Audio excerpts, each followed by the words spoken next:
خاص کر جو وہاں کے جوان مشکل حالت میں اچانک حملہ ہوا اور ریپیل کیا. اور میں نے فوٹیج میں دیکھا ہمارے ڈی پی او جو مردان میں ایک زمانے میں تھے سجاد صاحب جنہوں نے بڑا سرو کیا, وہاں پہ ڈی آئی جی ہیں, وہ اپنے گراؤنڈ فورسز کے ساتھ اپنے جوانوں کے ساتھ خود ڈی آئی جی لیول کے آفیسر خود کھڑے ہیں.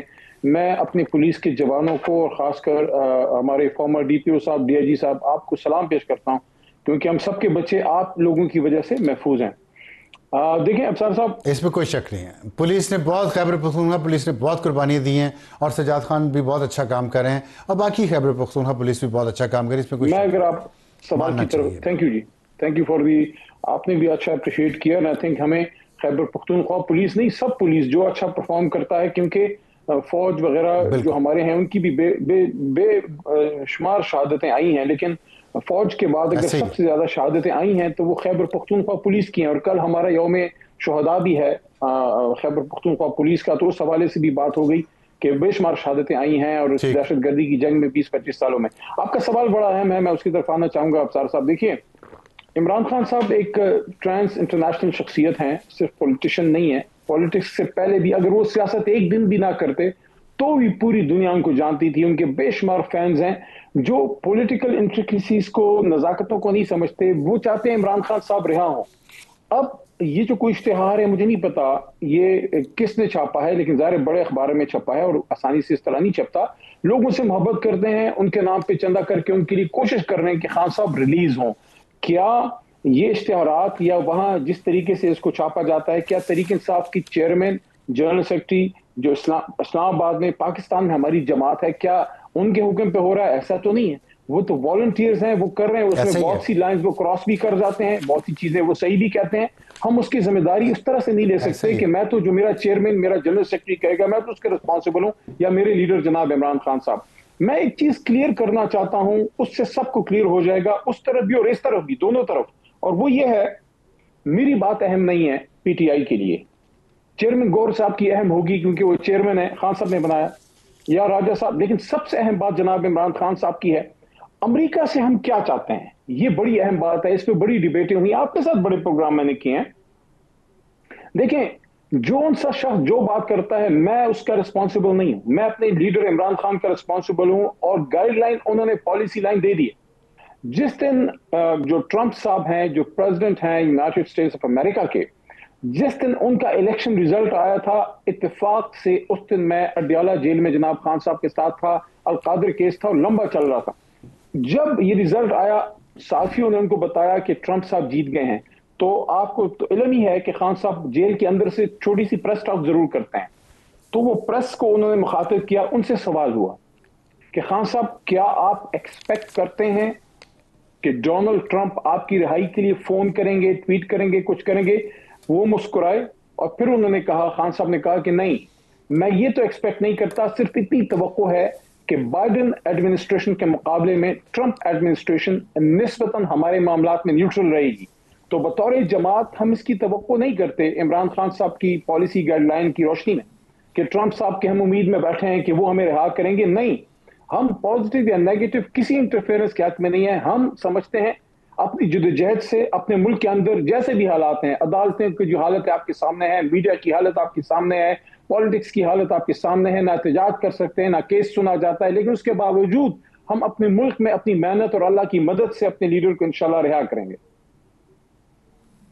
ٹھیک ہے, لیکن آپ نے دیکھیں اب تفصیل سے جواب تو دیا, لیکن مجھے یہ بتائیے گا کہ جب آپ کا نظریہ یہ ہے جماعت کا, پی ٹی آئی کا, خان صاحب کا ایبسلیوٹلی ناٹ, اور امریکہ کی بات کی نا آپ نے, بائیڈن ایڈمنسٹریشن اور ٹرمپ ایڈمنسٹریشن کا نیا آپ یہ ایک کیا کہنا چاہیے ایک شفٹ لے کے آ رہے ہیں اپنے بیانیے میں.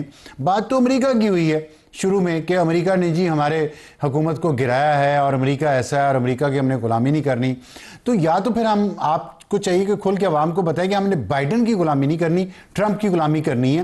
کم از کم سچ تو بتائیں عوام کو. نہیں ابصار صاحب, شاید میں سمجھا نہیں پایا یا آپ سمجھ نہ پائے. دیکھیں, ہم سادہ ہوں نا, بالکل کلیئر ہیں. ہاں بڑے ہی سادہ ہیں آپ. ہم بڑے کلیئر ہیں.